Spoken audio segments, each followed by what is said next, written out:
I want to welcome you to this month's presentation of the NCSG webinar that's presented every month by CBC Success Group for you as the members of the National Chimney Sweep Guild.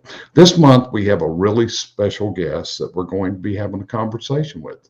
His name is Al Levy, or Al Levy, as some may call him.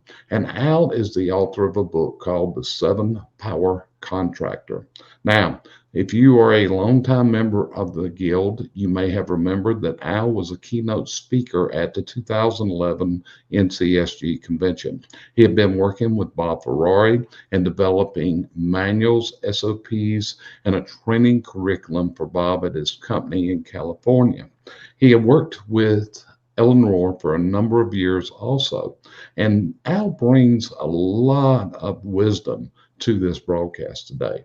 And he talks about how to establish your manuals, how to put together your processes, your procedures, and gives you tips for hiring and interviewing people. Some of them are going to be really unique. And Al shares tremendous wisdom in this interview. So this is a conversation that Al, myself, Brandy Biswell, and Cheryl Eisenhower had with him, in which we asked him some very probing questions. It was really interesting. Even Brandy Biswell asked a question about her own company and a recent issue that she had, and Al delivered her a gold nugget answer. So hang on just a minute, and we'll be started with this conversation with Al Levy. Well, good afternoon, Mr. Levy, and I'm going to switch you and Brandy over, and you're in the big screen and put Brandy in the small one there, okay?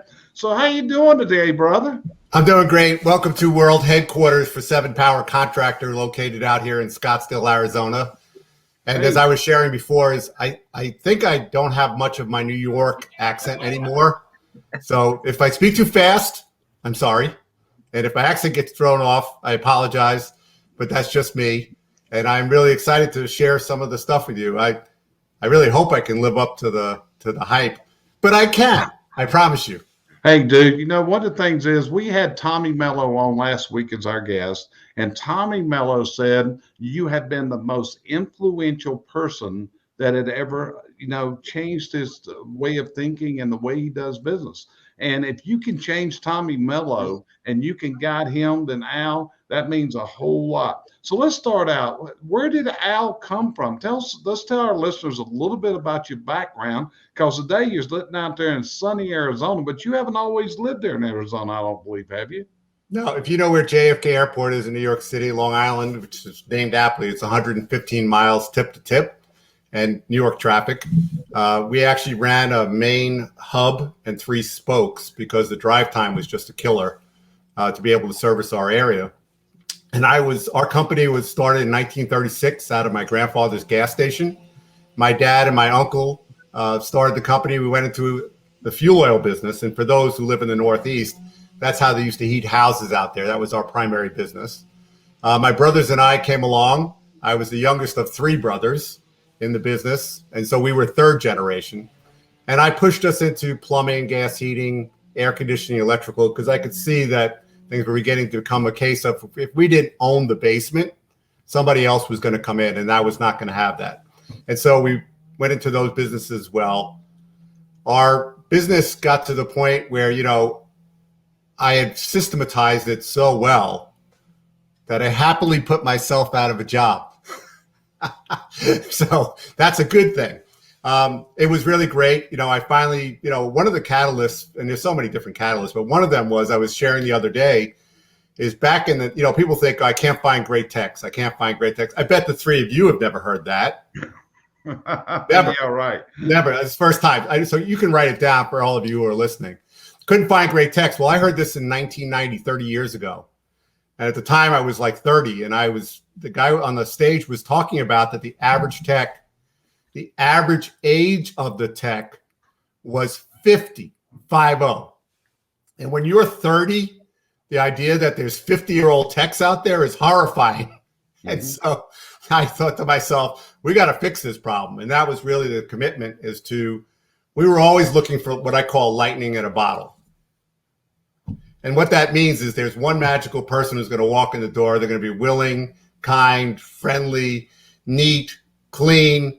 They're going to be technically expert, so I don't have to do anything. That's what I call lightning in a bottle. And you may be lucky. You may find lightning in a bottle. We did for a while. But if you're really going and growing your company, it's very difficult. You don't get the employee you want. You get the whole employee. And like you were mentioned before with the DISC survey, that's a good thing, you could speak to about how complex this stuff is. So we committed to training our own from scratch, taking young, willing people way back then and created a career path for them and levels for them so that they could come on and continue with us. Because there's really 5 steps that I like to talk about in staffing power. So in staffing power, it's always be recruiting, always be hiring, always be orienting, always be training, and always be retaining. And we're miserable at it. And here's Jerry, that you'll appreciate. This was our approach is sometimes we were lucky we got a 2-week notice, 2 weeks that they're leaving. Sometimes it was 1 week. And sometimes they just left the keys on their dashboard and we go, are they gone? And so, that was really and then of course we hired out of desperation, which is exactly the backwards way of doing stuff where you're not proactive. Actually, my brother Marty, who was the inside financial guy, can't fix anything. He had a name for it. And the name for it was the mirror test. And sometimes it's lost to my accent. MIRROR. Breathe in the mirror, you're hired, because we were so desperate. We never thought about that. So this was about, and it was funny because we were very good marketers. Recruiting needs to be visioned as always. It's the same thing of marketing. You're always out looking for the talent. And I would defy any of the listeners out there today. If 2 really good people walked in tomorrow, you mean to tell me there aren't 2 knuckleheads on your staff that you're dying to get rid of? Because I was always trying to get rid of them. But I recognize I'll have to drive my truck myself all day long. And so that's what kind of, stops us. The other thing I will share, Jerry, is I have been known now as the systems guy, operating manuals, training centers, training curriculum. And I've done it all over the country and Canada. And through now, because of it being the program online, it's actually in Australia and New Zealand. I have contractors doing this. I was not that guy. I was great at sales and marketing, and my team was great at blowing it up. And so I had to stop and go back and fix it. Got you covered. Well, one of the things I remember from that 2011 presentation you did that stuck with me, and I've repeated this to many people, was that you had a quote which was, train your people in your training center, not in your home. And it was actually a marketing thing. So Al, I just want you to know you've been very important to me, since that time and following what you do. But this is what I know. You've just struck the heartstrings of those 2 ladies on here. And I also know that both of them have got some really good questions prepared. In fact, I would say Brandy's got a desk full of them there that we'll never get through all of them today. So Cheryl, it's your turn to go first today. Brandy was last time, so it's your turn to go first. Turn your mic on, Cheryl. My first one's going to go a little off as different from a question. Could you give us a little synopsis of your book that you have out, The 7 Power Contractor, and the importance of why people should look at it? Yes. First of all, you'll notice it's really thin. You see it? I always believed in business books, anything longer than 150 pages, I kind of questioned how focused was the author. So when I worked with my editor, I said to her, I've got 15 years of writing. She goes, well, what do you need from me? I go, I have 150 children in my audience going, pick me. And it's just going to look like a ransom note. I need you to be able to deliver it. She goes, well, what's the overriding theory? And I said, here's the overriding theory. When I was sitting in your chair, I'm talking about all you guys as owners. First of all, it's really uncomfortable on a lot of days, this chair, if you were like me. The second thing was, I thought there had to be 7 million things that I had to get right to make this company, because I was not a stupid guy. How come this is not working right? How come this is not automatic? How come I don't have a life? Even though I was making a lot of money, it was a very stressful process. And that's why my tagline has always been less stress, more success. Now, I didn't pick that by accident because that's really what I wanted. And also, as I've always shared, is I also had a very good goal by the time I was 30, which is I didn't really want to be a really rich guy and also a really dead guy. It's not a good combination. And so that was really my focus for writing the book, was to share that there are these 7 concepts, which is planning power, operating power, staffing power, sales coaching, marketing, and finance. 7 things. Now, you're going to spend the rest of your life trying to master those things. Here's the great news that I can share with you. I've worked with some of the best, and he mentioned Tommy Mello was one of the best. I've worked with a lot of the best shops out there. Many of the Nexstar shops came to call me as the graduate class to the Nexstar program. And because it was more customized to what they were doing. The situation is that there's nobody I've worked with, these great companies, where they're 10 in every one of the 7 things I just blasted out there. But they are not a 0 in any one of them. And that's the challenge. And so, again, planning, operations, staffing, sales coaching, marketing, finance, those are the 7 things. I did share the other day, Jerry, why I'm laughing. Anthony Robbins had a great program for 30 days, change your life. Hopefully everybody knows who Anthony Robbins is, but 30 days, change your life for the rest of your life. And what he discovered is people didn't want to invest 30 days of their life to change their whole life for the rest of the time. So he had to boil it down to 7 days to change the rest of your life. Well, here's this thing I'm going to do for all of you who are listening. Yes, there are 7 things that I talked about, but really there are 2 things, if you really want to boil it down. More calls, more texts. More calls, more texts. You will always be chasing those 2. But let me define what I mean by that. More calls means the right amount of calls from the right customer at the right time. More calls. And more texts is text that can communicate really well. And if they're a service tech, that leads to good sales. They're neat and clean operationally, keep the truck clean, keep the job clean. And then last of all, they're technically proficient so that they can actually do the job. And those are the 2 things. And what Jerry had mentioned before, which is, let's face it, if you're not doing training in-house, like I did with the great Bob Ferrari, who was in chimney and venting in Northern California, what we talked about is really what you're doing is you're coming to my house today to learn your job. And that's not right. They should be fully trained and signed off in your own hands-on training center. And what we learned was originally when we remember that 1990 speech I was talking about that opened our eyes? Well, of course, we went out and built a training center. And then sure enough, my brother Richie, really a great tech. He's probably still the best tech out there at my company. But he would call me up and go 2 years later, he goes, didn't you show them how to do motor rotation? And did you check them, about the current fit? And I go, I did, but they've been out there for 2 years. It's disconnected. We actually had to back up and write the operating manuals for all the things that we do. So they had a touchstone, if you will, to the process of how we did our work.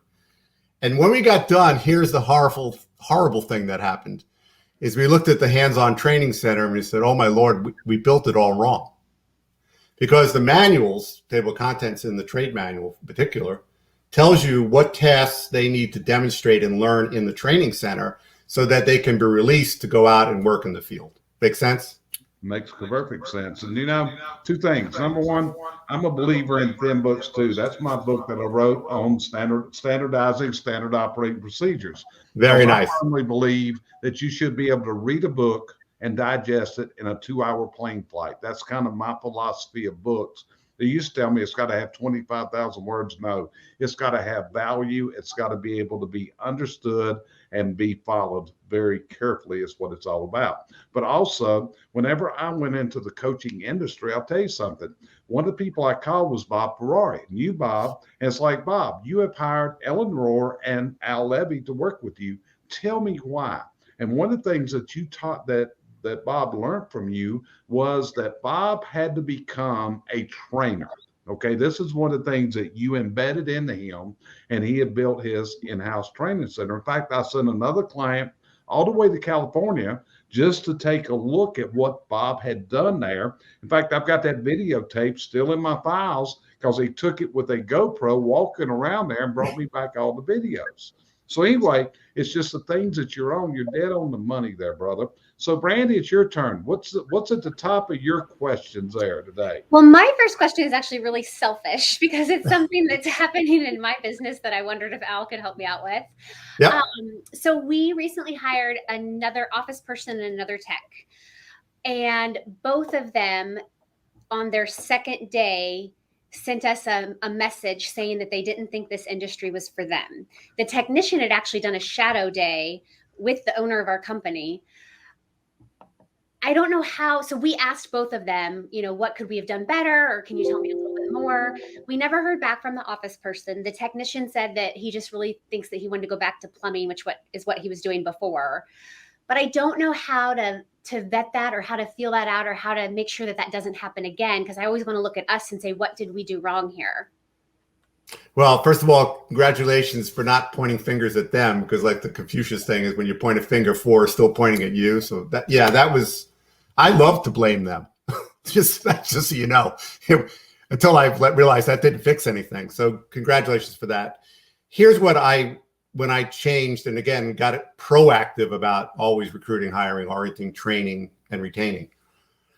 One of the first things that I did is I showed them the box org chart, which by the way, I've used with everyone, including Bob Ferrari. It hasn't changed. It fits every contractor. Now, there may be pieces of it you won't use. So if you don't have a service department, as an example, you might take that wing out. But it's the boxes that it takes to run your company. And depending on the size of your company, your box is going to be a lot of places. So when I would do that, Brady, I would bring them in and I would say, look, there's enormous opportunity. Here's the org chart. Here's where you're starting. Here's how I'm going to give you a career, not a job. And I'm going to work you hard and you're going to do a dirty job, but you have to stay clean. And we're going to show you how to do all of that. And if you're willing to do that, there's a career. Now, I want to tell you, I'm going to take you outside. I'm going to show you the whole place. At the end of this, you're going to have the ability to talk to somebody who was just like you a couple of years ago. I will not be there. He will not tell me what he has to say with you. He's only here to find out if he can answer any of the questions you wanted. So we did a lot more of the stuff on the front end that we had not done before, setting up the idea about we provide a career, not a job. That was one of the things we always stressed. And we partnered them up with what we call a big brother, big sister, depending on where they were fitting in. So it was actually a client of mine early on in my career. I'm very lucky. Early on in my career said to me, goes, orientation is very difficult and very important. And I go, what do you mean? He goes, recruiting, hiring, like you talk about, but orienting is a big step. And I go, yeah, but what are you getting to? He goes, do you remember the first day you went to high school and how much you felt like a small fish in a very large pond? Would it have been nice to have a big brother, big sister? I go, yeah. He goes, here's what I can tell you. The success of everyone that's here is really determined by the first 2 weeks. I go, that's pretty, outlandish. He goes, no, it isn't. He says that's where they're either getting fully on board with your culture or they're always going to be adrift. And so they spent a structured couple of days. And we actually wrote out day 1, day 2, day 3, day 4, day 5, where every day we would be debriefing with them, making sure that, Ellen Rohr, who you guys have know of, but Ellen Rohr was a great consulting partner of mine. And we also actually had a Zoom Train franchise together. She was talking about a great way to perceive this is the light bulb is either getting brighter or dimmer. And the same thing is about measuring. I will also share a technique, Brandon, was a little bit, I learned, unfortunately, too late in my own career. But I have been able to apply it in the consulting, which was, it's too late when they knock on your door at 5 o'clock, because you know why they're there. And you're going to either have to play, let's make a deal to keep them on board. It's too late, or they're going to go back to wherever they are. So what I learned to do with pretty much every one of my staff is I would, in the hallway or wherever I meet with them, I go, Randy, what's going right? What's going wrong? What do I need to know right now? And their ability to meet me and look at my eyes and their enthusiasm told me whether they were in or out. It was my chance to save them. And in some cases, it was my opportunity to say goodbye in a good way. Gotcha. So, Brandy, you know, you have just learned a trick from Tommy Mello. You understand this because Tommy Mello shared with me why he does podcasts, because he gets great people like you on. And Brandy just got a great answer to an issue she has. So, Brandy, is this giving you ideas of new processes, not only for Flues Brothers, but for our clients from what you just heard? Because I just heard a great one there. Absolutely. I thank you for sharing that. Yeah. My pleasure. Because, like I said, this is the way we've often phrased bringing in a new person. And so you'll know Brandy's one of the best in the business at onboarding. She is really good at this, but I think she has learned something. But I compare it to kindergarten. When somebody comes into kindergarten and now they've left the confines of parenthood, and now the responsibility of that kindergarten teacher is to ingrain this person into the group setting and the group learning they're now going into. But if you listen to that, I think Al just shared a significant gold nugget, Brandy, that we need to be using and recommending. I agree. Cher, what about you? What's your next one on your top list there? Well, I'm going to take it to a side that I never thought about. Okay. As you know, I do the hiring here. And one of the things that I read about you was that you sang in every interview and made your client sing. So, Yeah, you know, that's funny that you mentioned that. And I hope nobody turned off the podcast at this point, because you're going to want to stick around for this. I'd love to say it was my idea. It was not. I was in a seminar and the guy was up on the stage and talking about, how do you know if somebody's willing in an interview? And he talks about, you have to make them sing. And I turned to another fellow Long Islander and I go, is that the stupidest thing you ever heard? He looks over at me and he goes, yeah, that's what I thought about 6 months ago.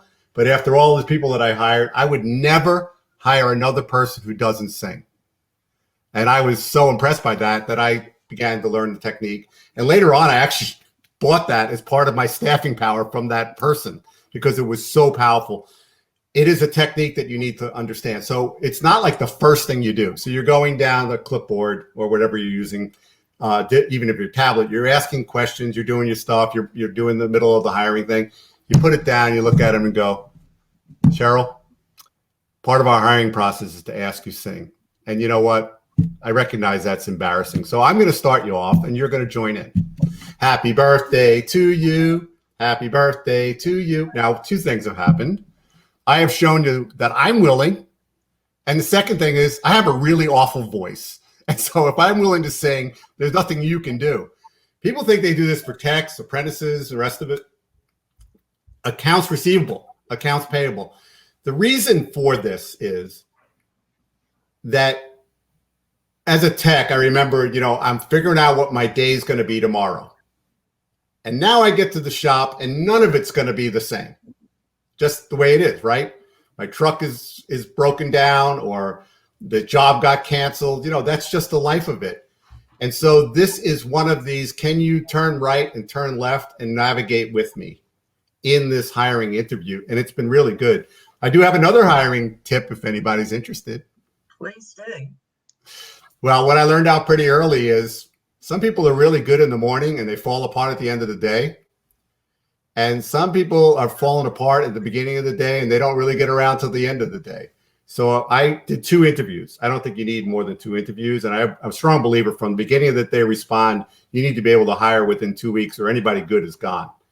So the first interview was either in the morning and then the other one would be in the afternoon. Or if it was in the afternoon, the next one would be in the morning. Because I just wanted to kind of see how are they put together, especially now because most of the younger people are, up all night. And so it's a big thing for me to have done that. The other thing is after I finished the tour, magically I would end up by your car. And the reason I was at your car was I wanted to see if you had a sticker on the back that said, all bosses are jerks or something of that nature. But really it was their car. I wasn't judging their car. Trust me, my first car would make anyone laugh because it had been through 190,000 miles and every salesperson I worked for my dad had had it before. What I was looking for, is it full of Wendy's wrappers all over the place. Because guess what? Your truck is going to look the same. So that was one of the good tips that I picked up along the way as well. So Cheryl, my question to you, am I going to hear happy birthday ringing through the halls of our CBC office next week? Well, let me elaborate to Al a little bit. I do the first call with the people I hire for, and I do it via Zoom. Yep. So would that be the one to have the song on, or when they're in front of their employer? And then I'll go with the rest of it. Wait a minute. I think you're trying to pass this off to the client, just to be honest with you. No, I'll probably, you know me well enough to know if there's a good tip out there, I'll definitely try it, and then my client can do it also.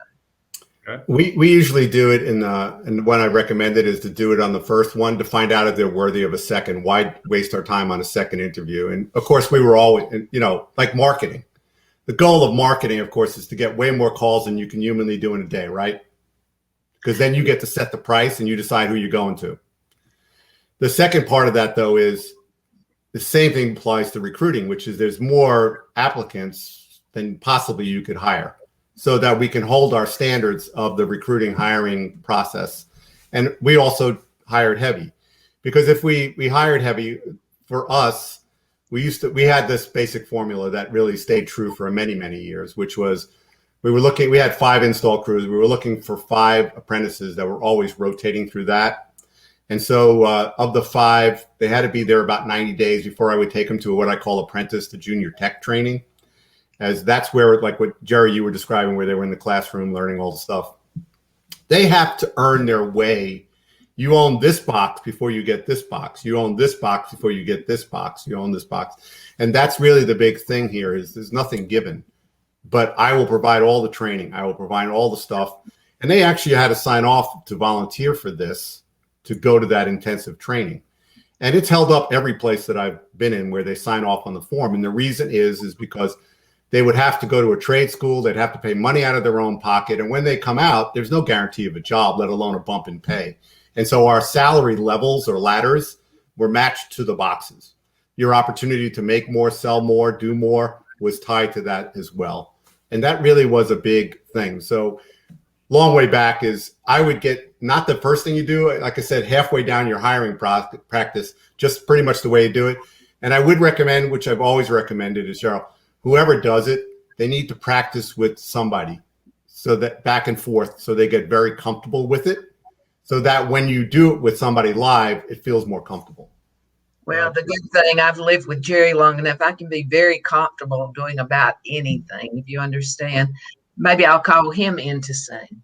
Yeah, I think so. I'll do it. Hey, I'll do it with them. I bet Jerry would sing. Funny that you mentioned that, Cheryl. My number one model customer was my wife. She was just like every one of my, you talk about, when you talk about marketing, who's your ideal customer? It was my wife. And so we would role play all day long at our house, about these things. And she was actually the one that told me one day, I said, how much money would you spend with a service tech who comes to do a service call? She goes, $2,500. I said, why did you say that? She goes, if I'm going to spend more than $2,500, I want somebody a little more dressed up. I want somebody to come here, engineer, and be a little bit more. I said, does it matter if they're from our company? She goes, no. I said, I'll tell you what, you go ask your friends. They come back to me with an answer, and they all had the same answer. And by the way, it's been proven out, pretty much the closing rate and all the other things.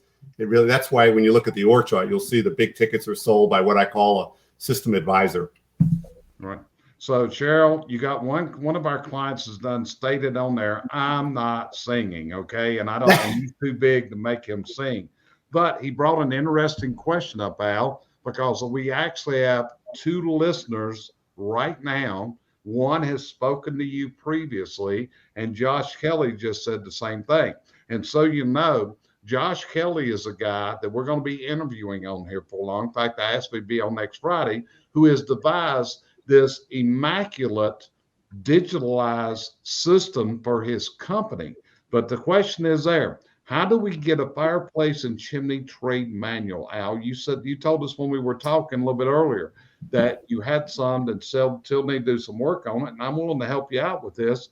But when can these guys get an Al Levy thing. And like I said, Josh just put up there, his website is called What Would Josh Do? That's his whole goal. Josh's goal is to have a team of people that never ask him a question. That would be his dream. Okay. So how do these guys get you to divide to print this chimney and venting and fireplace manual? That is what I call the trade manual. And I'm not devaluing the value of the trade manual, but it's not where most companies are broken. Most companies are broken in what I call the triangle of communication, which is the ability of the CSR to capture all the right information, to build the sales momentum, to make the customer know that when the great Jerry arrives, life will get good again. And then hand the information off to the dispatcher who works with the service manager to maximize billable hours, get all the information out to the tech. The tech has a manual that they need to know what they need to do from the time they wake up till the time they go to bed, other than the chimney and venting work, and then getting the information back. That's where companies broke. That was the first big thing that fixed Tommy's company way before we did anything with garage door manuals. Then I agree there's all the other things, but there's accounts receivable, accounts payable, apprentice manuals, install field supervisors, service field supervisors. There's about 30 something manuals out there. And yeah, I'm happy to work with somebody to help get us to the point where we can edit. It's just a tweak to the manual. I have to desensitize it a little bit, like I was sharing, Jerry. But that's what it's going to be. I did show it to Lee on a Zoom call, so he got a feel for it. And in his particular case, like he said, if some of this was heating, and he doesn't do any of it. But I will share with you, it's way easier to be an editor than sit down and be a creator. I tried to write manuals for years and years and years. And when I did, they came out like a law book. Article 1-.635, and people's eyes would get crossed. And one time, the story I always share is that we had an employer handbook, which is, by the way, like 1/10 of the manuals you need. Now, it's a good CYA. And the way I describe that is they cover your anatomy as, it's important, but it doesn't help you run your business. The thing here is those other manuals really are key to how do you think of the box org chart as the bingo board. How do you cover the squares? And the first ones is that CSR dispatcher tech. Those are the most important. And then, yes, the trade manual is very helpful to have, edited down to something that you can do. Because like I said before, Jerry, that's what you want to have is the table of contents to figure out what do you want to put in your training center, because the manuals are what you train them on. It tells you what to put in the training center. The hands-on training center is where they do the work. And the bridge is the training curriculum. But you said a really good thing that I popped back into my head, is that Bob Ferrari, who did not want to be a trainer, had to become a trainer. And so the story that comes up was I went to engineering school, came home, had my diploma. My dad said to me, "Congratulations, I'm proud of you. Here's your toolbox." And off I went. And, I worked I guess I was about 30. It came back in and I said to my dad, I go, being a tech is fine. Is that all there is? And my dad was not like me. He was very quiet. And he says, "I was wondering when you would ask." And I said, "What does that mean?" He goes, "I'll help you out. You are never getting out of that truck until you figure out how to put other people in that truck." And that was all he said. And I knew immediately that I needed to begin building these training and getting other people to be able to do it. Yep. Well, like I said, sometime I'd love to connect you and Josh together. Randy, would you agree that if he saw what Josh has got in this What Would Josh Do website, it would truly amaze Al? It's the most incredible thing that I've seen in our industry. Where's Josh out of? Josh is out of Waldorf, Maryland, which is right next to Washington, D.C. But Okay. like I said, Josh has figured out, like I said, I hate to pump his head up too much. I don't want to make you. Is he not going to be able to fit in the screen if we Right. do that? Well, Josh has a hard time fitting in an airplane seat to start with. Josh is a big boy, okay? But anyway, like I said, he started putting this together some years ago, and it is everybody we show it to, it's beyond there. It just overwhelms them to do something like this. In fact, I sat there, Brandy and I were both in his office 2 weeks ago, I believe, Brandy, and I watched him onboarding people going through here. And the only thing I told him was, I'm afraid it may just overwhelm them with how much information you're putting out right away. But to be honest with you, I think it would be beneficial for you and Josh to connect together, and you could see how he has made use of Google to an unreal level. It's pretty unreal what he's done. So anyway, Brandy, I think Cheryl gave the last question. I think it's your turn. Am I right? It is. I was going to tell Josh, though, I will set up a Zoom call with you later this afternoon, and we can practice singing together. He'll be looking for my invite. You know what? I sang on this call, and it's going to be recorded, so I have no pride. You know, like I said, if I had a better way, I would say so. But look, the biggest thing I always say is, you are not my guinea pig. Yeah. There is 19 years of this. And I'm not talking about just chimney and venting, garage doors, kitchen cabinetry, roofing. You are not a guinea pig at anything that I share here. Right. And I appreciate that. And you're going out, you're on 7 Facebook pages right now live and going on YouTube. So Al, your singing is recorded for posterity and it will be SEO'd, okay? Yeah. Who does not want to hear the velvet tones of Al Levy singing? That's it. So Brandy, what's your question? Yeah, so I do have a question, but first I had another comment. I love what you said about from the CSR to the technician. One of the things that I'm always pushing for, and I teach in all my classes, is documentation. And one of the things I do for our clients is I listen to their CSR phone calls to see where they can improve.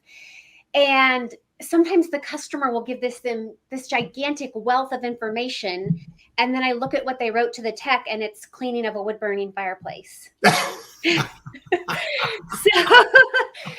I love that you brought that up. Sorry for laughing hard, but all of this is much funnier now, Randy. It was not funny when I was. It was not funny when I was sitting at my own company. But yeah, that's exactly right. And my CSR manual is maybe 30 pages long, and the reason it's 30 pages and not 300, there's no way I can learn all this stuff. It just overwhelms me. And a really tight 30 pages, and there is some repetition in it because as you go through the manual, it's meant to be read aloud. That you do phone role play, you listen to phone calls, which is so much easier with good software, like ServiceTitan is a good example. Stuff that was very difficult, but when you're in the middle of the battle, so to speak, you have no idea what you sound like. So here's a good example if we have a second here. Yeah. I came back. I was in Nexstar back when that's where Ellen and I met. And then we realized we had to change our script. So we had one of these scripts like, good morning, it's a wonderful day, a comfort specialist. How may I help you? Well, New Yorkers have an attention span of 3 seconds. And they would chop us right off. So we got it down to, good morning, Al speaking, comfort specialist, how may I help you? And what I share with customers is you can also do it like, good morning, Al speaking, comfort specialist. How can I help you? It's the same words, right? But you don't get the tone. And so that's what they miss a lot of times. And like you mentioned before about what it is that you don't have to write me a life story, but there's got to be a paragraph or like, don't let the dog out. Some things like that, or, what you do. And it's set up where they're dry. The way that a good manual process system is set up is that you are in control driving the experience. And so I always use the restaurant analogy, which, by the way, I was in multiple businesses. I was in, my family was always serial entrepreneurs. And so we had multi-state real estate. We owned dairy shops. We had radiant heat manufacturer, a computer software business as well. But one of the things that we always, talked about is unless it's systematized, that's a problem. The CSR, though, is really the happy hostess at the restaurant. They make me feel like I walked into the right place, that I didn't disrupt your day. And they capture all the information and they set me up for this wonderful dining experience. Well, that's the same thing that we're doing if CSRs are trained. Now, I always talk about everywhere that I have broken apart CSRs and dispatchers, because they are 2 different mindsets and 2 different skills. CSR is to do all of that, book the call, and that's really their main job. The dispatcher working with the service manager is figuring out how do we maximize the billable hours? How do we get the right level tech to run this job? How do I stay on top of what it is? How do I get all the right information out to the things? Now, if you are a small company and you can't do that, which I understand, you have to cross-train your own tech, your own CSRs to pick up the phone. They're the happy hostess. As soon as they hang up, they've turned into this magical dispatcher. And when the company gets everywhere I've ever done it, Randy, customer satisfaction goes up, money rolls in, profit goes up. Absolutely. Thank you. So I'll get to my question now, Jerry. And it's actually a question more to help our listeners. So we work with a lot of clients that the owner of the company doesn't get out of the truck. And it can be many reasons. It can be that they think that they're the best salesman, so they don't want to give that up. It can be that they don't have the staff to do it. It can be just that they don't like running the business. What advice would you give to them? Well, I hear you. And, we were not a small company. We're 70, 80 people big. And by the way, I still ran calls towards the end. The only thing is on the depth chart, my name kept moving down. I ran calls, both service calls and doing big ticket jobs, just so that I could keep in the culture of it, keep the stuff. And frankly, when a system advisor, a big ticket guy, would come in and tell me, you can't sell it for this price. I go, really? Hop in my truck today. Let's go. And the same thing with the calls. You can't do those calls the way that you've been doing. I go, great. You be my helper today. But I was really the last to do that, not the first. And really was a seminal book that Ellen Rohr and my good friend Dan Holohan in the industry had me read many years ago, Michael Gerber's E-Myth, which I still think is, a seminal book. But I'll help you those who have not read it, although I do advocate you read it. It told me that if I always am working in the business and never on it, nothing really is going to change. So what that book did for me in the early 90s was tell me what I needed to do and why I needed to do it. It didn't give me the how, but I'm really good at how. And that was the catalyst for hiring in my good friend who was an industry writer, spending $150,000 in today's money to create the manuals for our company, which are a fraction of what they are today. But we paid that off in 2 years. And people go, well, how did you pay it off in 2 years? The decrease in callbacks, decrease in insurance claims. And when insurance claims happened, they were less. We maximized each phone call. We maximized each service call, and we paid it off in 2 years. Gotcha. So Al, my turn. You ready? Ready. Okay. And this goes back to when you were on Tommy Mello's podcast, maybe 4 or 6 weeks ago. And anyway, you were sitting in Tommy's office and you said, I'm getting ready to piss some people off in here. I'm tired. Did I say piss people off? I'm pretty sure you did. I'm all upset. The Dale Carnegie would be very upset that I used that word. Maybe it was upset some people. Yes, upset. I'll go with upset. You'll go with that. Okay, so here's what you said. I'm tired of hearing you can't hire people.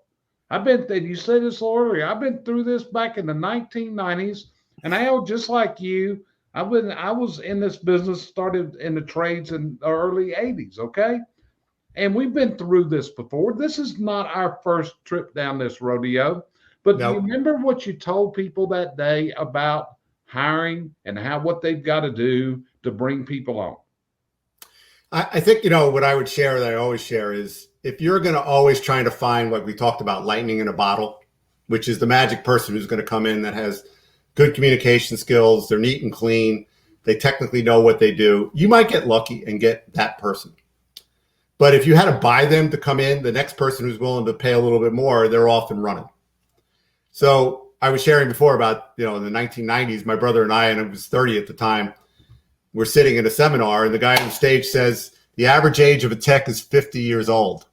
And as I was sharing before we came on here, was as a 30-year-old, the idea that techs were going to be 50 years old was horrifying.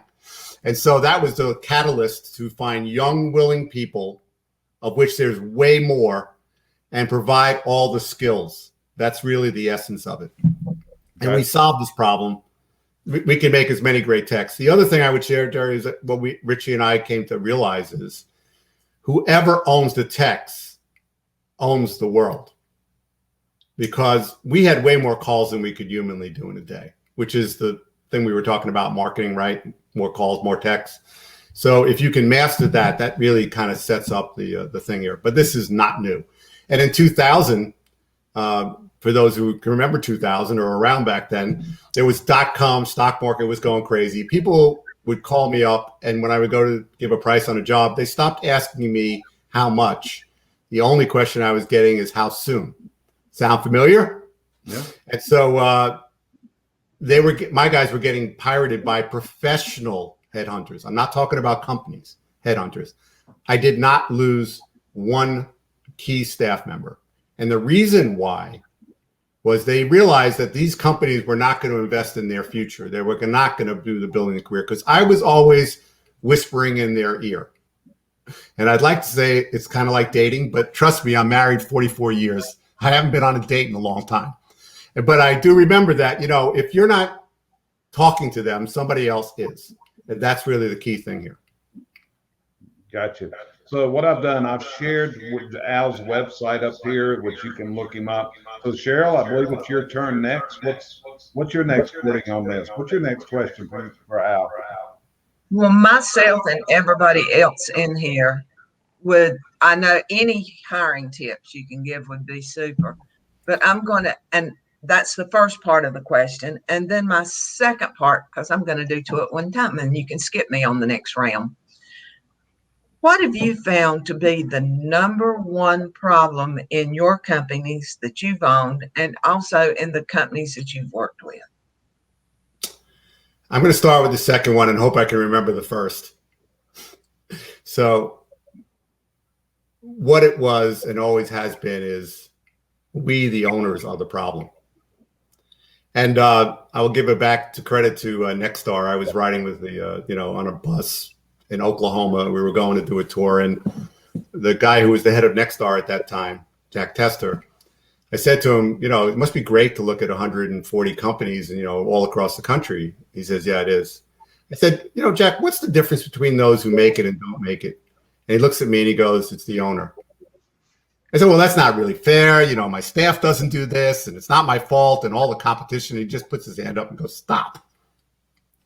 He goes, we have companies here with a total population they service is 10,000, and they're making tons of money. And we have other companies here that are in a service area where there are 2 million people, and they're losing money every day they're in business. It is the owner's ability to inspire and implement, not one or the other. Inspire and implement. So when I work with companies, I always start with planning power, which is a master project list, 125 projects. You boil it down to the top 30 by either fixing biggest problem or challenge or greatest chance to grow and be profitable. And then you boil it one more time down to your top 5. Same thing, biggest challenge or problem, greatest opportunity, way to grow. And you get down to your top 5, but you have to commit to what we were talking before, which is a part of your week. And even if you're in the truck, where you come out and you work a minimum of 1-2 hour block on the business, on those top 5, because you said those top 5 are going to make the biggest impact of your company. Does that get both your questions, Cheryl? I didn't get the hiring one, though. I think you had a hiring question. That was such a great answer. I'm going to pass to Brandy, and I'll catch you on the next circuit. Okay. So, Brandy, you're up next. I know. I keep looking at all my questions thinking, because I know I'm not going to get to ask them all, which one do I want to ask? I know. So Bob Ferrari had shared with us that you would hire 15 technicians and look at them and tell them only 2 of you are going to make it. Who's it going to be? Tell us a little bit about that. Yeah, I would hire, and I was starting to mention I had 5 crews, and I would have 5 apprentices, and we would be rotating them through. Typically, I wanted them to be minimum 60 to 90 days. And the reason why I say that is I can fool you for 30 days. But 60 to 90 days, I'm going to show you who I really am. And so they knew that there were 5 slots available, but you had to demonstrate. And, again, it started back from that interview process we talked about, where I said, I'm going to take you to class, I'm going to invest, I'm going to build your career. And you already met somebody who did that. You're not like you have to guess at this, but you're going to have to earn it all the way. And I'm going to provide it one step. And if you're in it, I'm in it. We'll make it work. And so when I would go to class with 5, I was trying to get 3 techs. 3.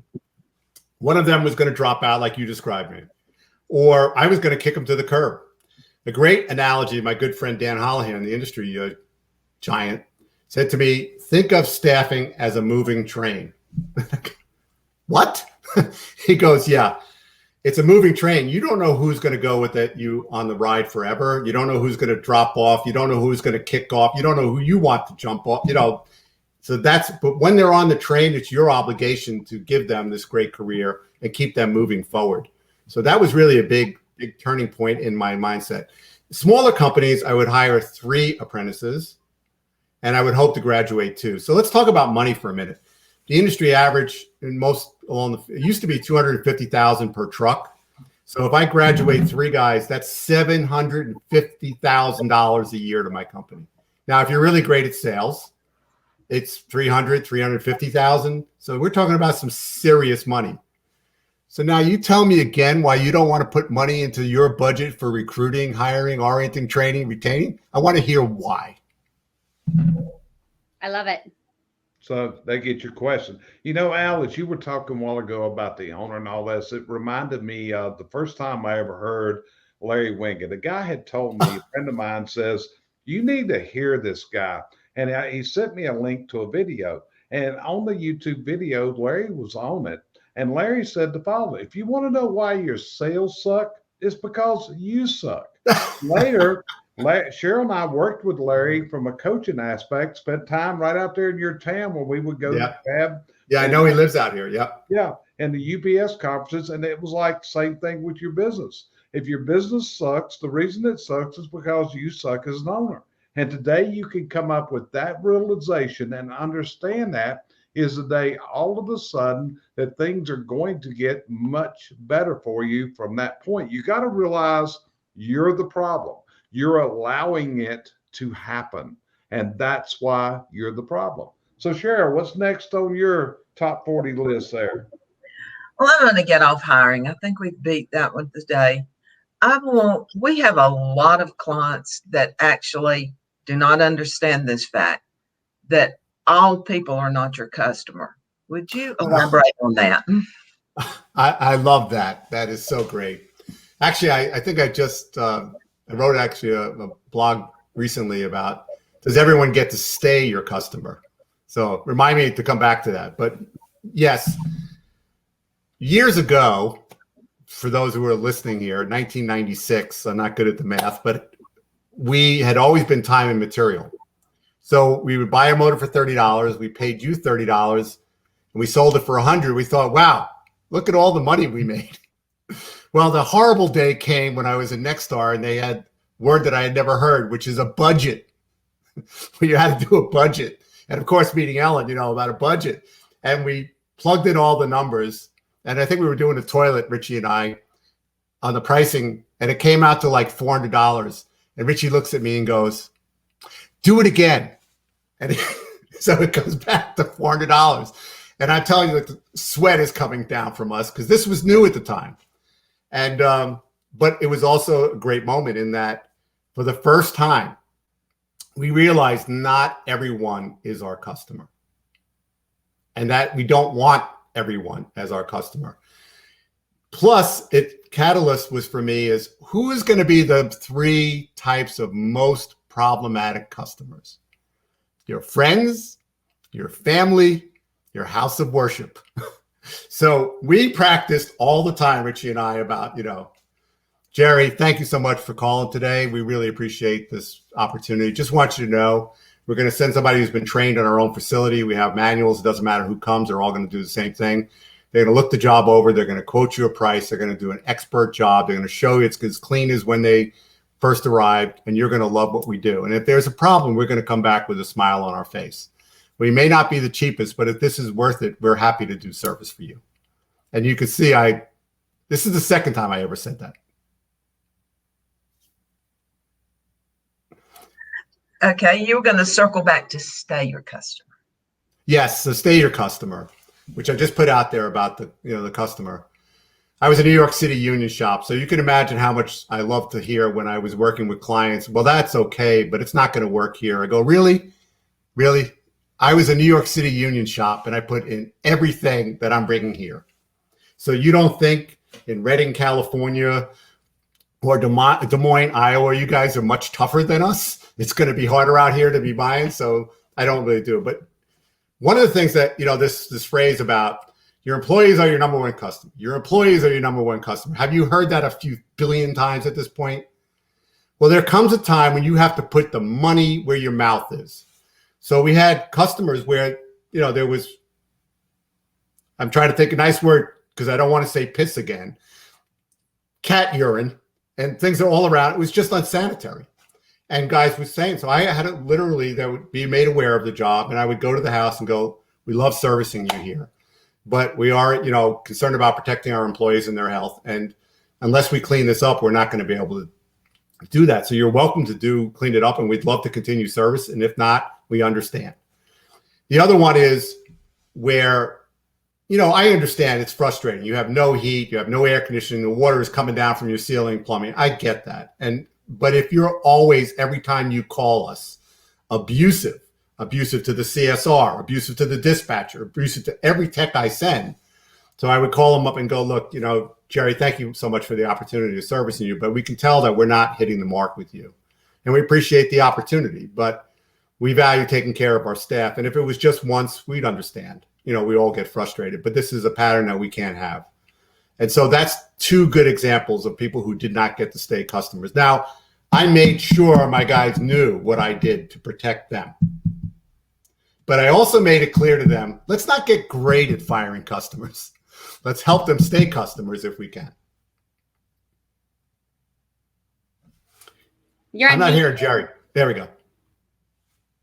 Michael, sorry, Yeah. as you were talking, and you're from Long Island, New Jersey, it's all one little area, but it brought me back when Jeffrey Gitomer was talking one day, and I was in a class with him, and he said, I'm from New Jersey, so you'll know we eat our young there. Talking about, it's like how bad it is, and the attitudes that are up there in that neck of the woods there. So yeah, if you can make it work there, it's like Frank Sinatra said, you can make it anywhere, right?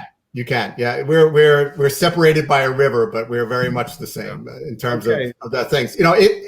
I know I'm trying to fit it in quickly. Yeah. Be aware I used a much nicer tone, but ultimately I was going to defend my staff, because if I really believe that you are my number one customer, you got to show up and do it.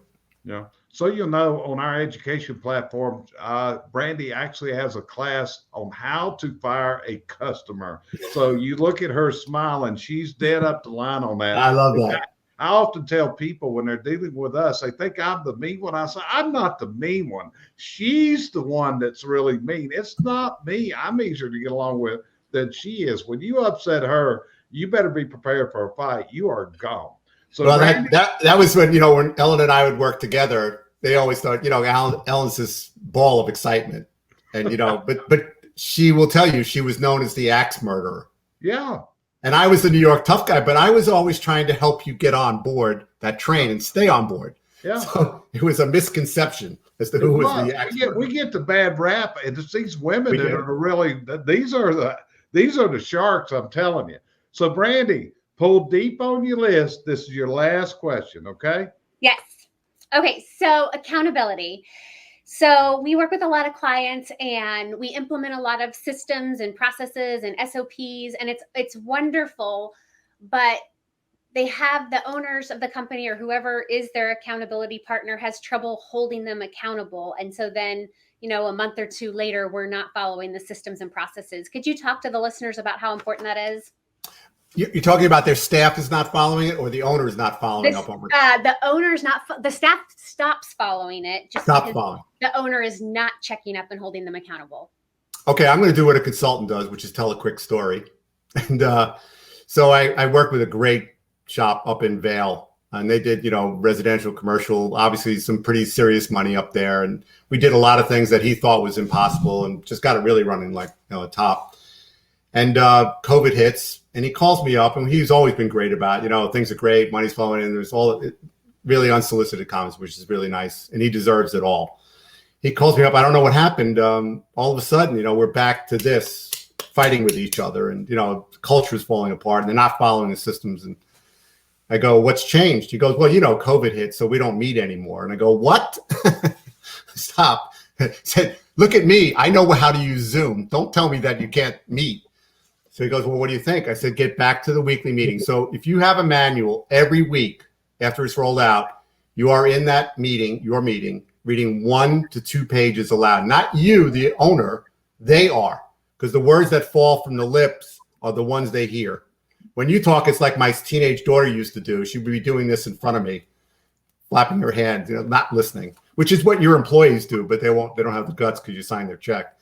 The point being is that meeting is their chance, once the manuals are rolled out, to have their fingerprints not hijacked, a better, cheaper, faster way for anything. So how do we answer the phones? How do we do the dispatch?